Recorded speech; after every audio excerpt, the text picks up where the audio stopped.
Hello Gemini, Sun Rising and Venus signs. Kamusta kayo? Sana po nasa mabuti kayong kalagayan. Welcome back po sa Star Tarot. Kung bago kayo dito, welcome din kayo. Thank you for your support. I truly appreciate it. God bless you. Gemini, wow. Unang mensahe pa lang ninyo, bonggang-bongga na. Welcome abundance into your life. Okay?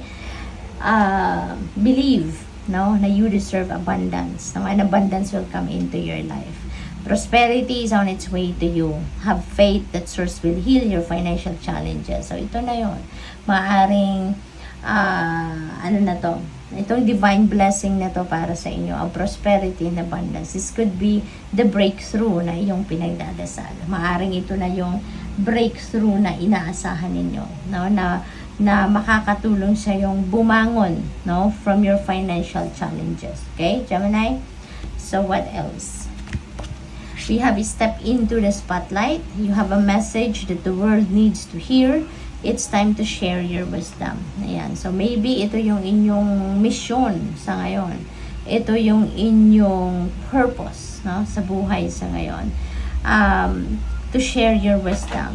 Diba? Gamitin ninyo yung inyong mga natutunan din sa buhay in the past. Yung mga alam ninyo para magabayan ninyo ang maraming tao. Diba? Pwedeng siguro, maybe you are a mentor, diba? Yung magiging trabaho ninyo, or baka yung trabaho ninyo sa ngayon is maybe a teacher, mentor, counselor, spiritual guide, spiritual counselor, pwedeng ganon, motivational speaker, diba?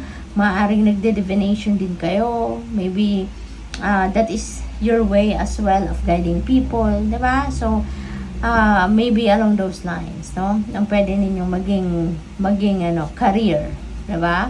And that is in alignment with your destiny, with your mission in life. Embrace this magical moment. Yan. You are in the perfect energetic space for manifesting miracles. Allow your wishes to be fulfilled. Napakaganda. Ang laking pera, no? Ang laking coin, gold coin. So, maaari, no? Na yung minamanifest ninyo ngayon is talagang abundance of money, di ba? Financial breakthrough, maaaring yun ang wini-wish ninyo. And look at that, no? Ang bilis, di ba? Makikita mo yung yung image, no? Yung parang ang bilis ng pasok. So maybe talaga this is ito na yung financial blessing na to is the miracle that you are going to manifest. Baka dadating na talaga yung pera, no, na hinihintay ninyo. Maaring ito yung makakatulong talaga sa inyo makabangon ng bonggang-bongga sa buhay, no? Maybe that is your wish, diba? So, good luck sa iyo. What else? We have recognized the signs from above. Ayan. Angels are sending you messages now, but you're too distracted to notice. Ayan. Stay alert and open to divine guidance. Okay? Yan ang laging panawagan sa atin. Kasi nga, hindi tayo pinapabayaan ng divine universe. No? He's sending our spirit guides. He's sending our angels, no, sa path natin. Yun yung mga ginagamit ng universe na conduit, no, for bringing us relief, for bringing us help, guidance, di ba? At ngayon, no, yung mga angels ninyo are sending you messages. Maaaring through signs, symbols, and synchronicities. Ito, yung mga, baka may mga nakikita kayong mga ganyan, mga coin, no, sa odd places, nakakakita siguro kayo ng mga feathers, iba't ibang klaseng, iba't ibang kulay na feathers, no, in an odd place, mga number sequence of numbers, tulad niyan, 444, diba? That is synchronicity. Maybe pinapakitaan kayo ng specific kind of birds, diba? White butterflies or any color of butterfly na siguro lagi nag-fly around sa'yo. Yung mga ganon, those are signs, no? Those are synchronicities na pinapadala sa inyo to guide you, no? So, just in case hindi nyo alam, no, kung anong ibig sabihin ng mga symbols na yan, Google ninyo yan, no? Gemini, hanapin ninyo spiritual meaning, kunyari, ng feather, diba? Let's say, for example, may nakita kayong feather in an odd place na hindi ninyo sukat-akalain, paano nakarating dito yung feather? Bakit nagkaroon ng feather dito, diba? Ay, mga ganon. Ayun ang mga instances na talagang magtataka ka, no? At doon mo makikita yung mga symbols na yan. So, i-google ninyo, kunyari, yung white feather na yan, spiritual meaning of white feather. What does it mean? No? When you see a white feather, yung ganon. So, yung mga ganon, i-google ninyo ganyan. At lalabas, maraming lalabas dyan.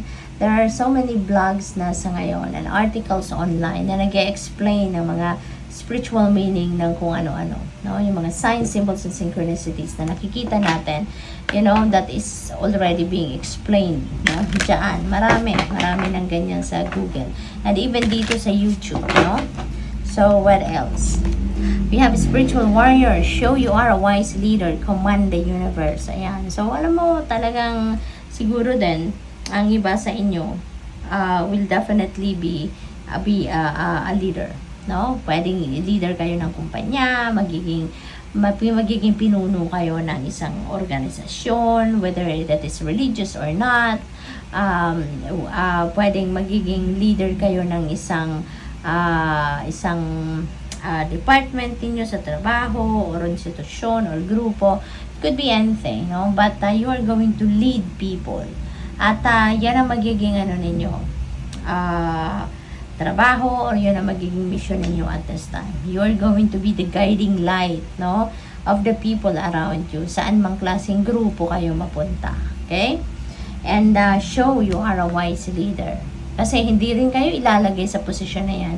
Hindi rin kayo bibigyan ng ganyang trabaho or ganyang posisyon if you are not capable of doing or you are not capable of performing the job. Diba? Kaya magtiwala ka sa sarili mo. Nandiyan ka for a reason. Nandiyan ka sa posisyon na yan for a purpose. Okay?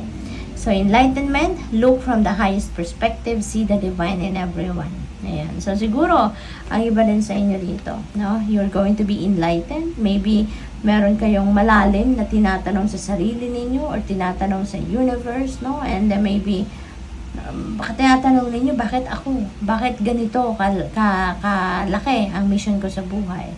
Bakit ngayon? Bakit ako? Bakit dito? Diba? Maraming whys sa isip ninyo. And don't worry, you will be enlightened. No, you will be enlightened. You will be sent enlightenment and clarity of thought para mas maintindihan mo kung anong mga nangyayari sa buhay mo. Okay? Ascension lift, prepare for rapid spiritual growth, be ready for opportunities. Ayan, maging handa ka sa maraming oportunidad na pwedeng gagabay sa'yo patungo sa iyong spiritual growth. Maaaring aalagwa ka na sa ngayon. Maaaring sa ngayon, maybe may mga spiritual awakening, may mga spiritual journey na ang iba sa inyo na nagsisimula ng tahakin ninyo at this time, no? Maaaring unti-unti nag-unfold na yung mga pangyayari sa buhay ninyo na tinatawag na kayo, no? To be on a mission. Maaaring ganon. At kaya maaaring nagtataka kayo, diba? Kaya siguro mag-iisip kayo na bakit nangyayari mga bagay na to sa akin sa ngayon. At yung mga signs na yan, mga synchronicities na yan, that's going to explain it. No? So, pay attention to those signs and symbols and synchronicities that are being sent to you kasi maiintindihan mong lahat yan. No? What else? The freedom of truth, communicate honestly, be who you truly are. Ayan. So, parang ano kayo dito, no? Parang kayo yung nag-explain, nagpapaliwanag, nag-share, diba? Nag-share ng wisdom ninyo, nag-share kayo ng inyong mga lessons learned in life, nagagabay kayo sa mga tao. So, maaaring yung mission ninyo sa ngayon is through communication. No? Siguro, marami you have so much to share. No? You have so much to share. Maaari talaga din na kayo yung magiging daan, para maintindihan ng mga tao din ang kanilang mga pinagdadaanan. You will be an inspiration. You are siguro motivational speaker din kayo. Yung mga ganun ba? So, very tawag dito, you're going to be very engrossed with speaking, no? So, maaaring yung trabaho ninyo sa ngayon will be, nasa communication industry. Pwedeng ganon. Pwede rin na yung spiritual path ninyo sa ngayon is going to be Ganun nga. Baka magiging spiritual advisor kayo, spiritual guide, counselor, mentor, yung mga ganun. Kaya good luck sa'yo. Thank you for watching. Love and light. Namaste.